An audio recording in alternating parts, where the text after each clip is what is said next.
Good day, y'all. It's Elder Pamela Robinson Smith. I am sitting on my pulpit porch, different angle. I am a little late with my message today, simply because your girl has a tummy ache. Sound like a little kid, right? My stomach has been bothering me, and I even thought about not doing a message today, simply because my energy level has been zapped from my stomach feeling not so great. However, I would be remiss to not get on and share some good news, a good word about something to take you into the week.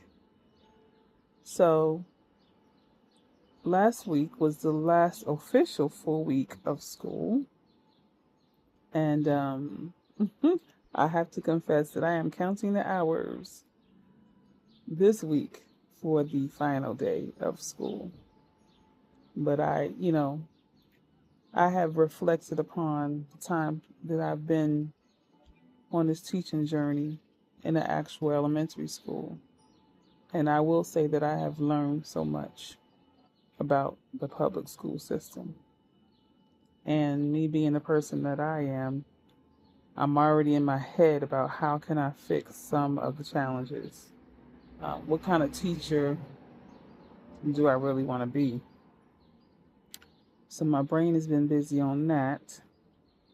In addition to trying to get my homework done, I feel like I am a hamster on a wheel, where I'm running and running, trying to get it done on time. That's the part that's become a challenge. But because school will be out for the summer, I'm confident that the timing of my assignments will be prompt and on time. And then yesterday was the homegoing service for my cousin, Nurdine Abdul Bassett. This is a cousin who is the son of my Aunt Mary, and Aunt Mary was my mother's twin sister. So he was more of a big brother than anything to me. Very, very smart. Very, very committed to taking care of his family up until the very end. And while his service was sad, whenever we lose a family member, it's never easy. But you also never want to see a family member suffer. And he has been through a lot of medical trials and tribulations. He was a warrior to the end.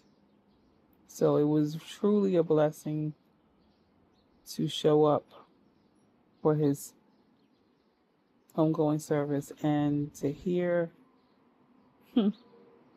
the wisdom that he imparted on his kids, specifically his son, his one and only son. He had 5 girls and 1 boy.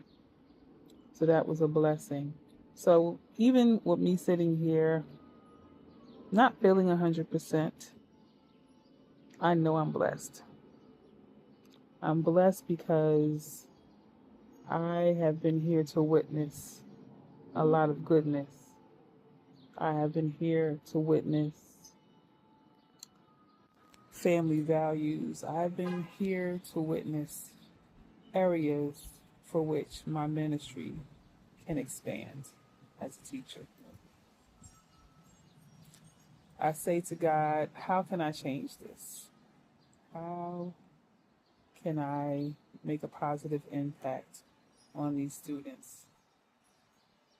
Especially on those days where they don't seem to listen to anything, where they don't seem to respect authority. Just as much as I've tried to teach them, they've taught me a lot. They've taught me that I need to revisit my approach to try to reach them. Because as I told my son today, sending him to a private school during his elementary and high school years was one of the best decisions I made. Not to say that a public school can't provide a quality education, but what I've observed for myself is that there's a lot more challenges that these kids have to face um, coming from home into a public school, especially if they have special needs. So this week, I guess my message is that even when you think you're going through so much in your life, challenges, um, and that you may feel like, I just don't want to do this whole lifing thing. I don't want to be an adult. I want to be a kid. Just know these kids are dealing with a lot too. And it's evident in their behavior when they come to school. Sometimes they're coming to school to be free from stress, free from pressure, free from no love. So, teachers, once again, I'm giving you that big shout out because I never knew how much you actually go through. And I'm taking this. Okay, so I have a neighbor dragging his garbage can right in the middle of my video. Thank you so much, neighbor. But I have taken this career move, this um, second act, as part of my ministry. Right now, I'm being taught how to be a teacher, to be an effective, impactful teacher. So if you're not a teacher, or if you have any contact with any kids that may or may not be yours, plant seeds of goodness, plant seeds of integrity, plant seeds of respect, plant seeds of literacy. Oh my goodness. Literacy. Never realized how much that can affect the journey of your child being literate. It affects all that they do in school.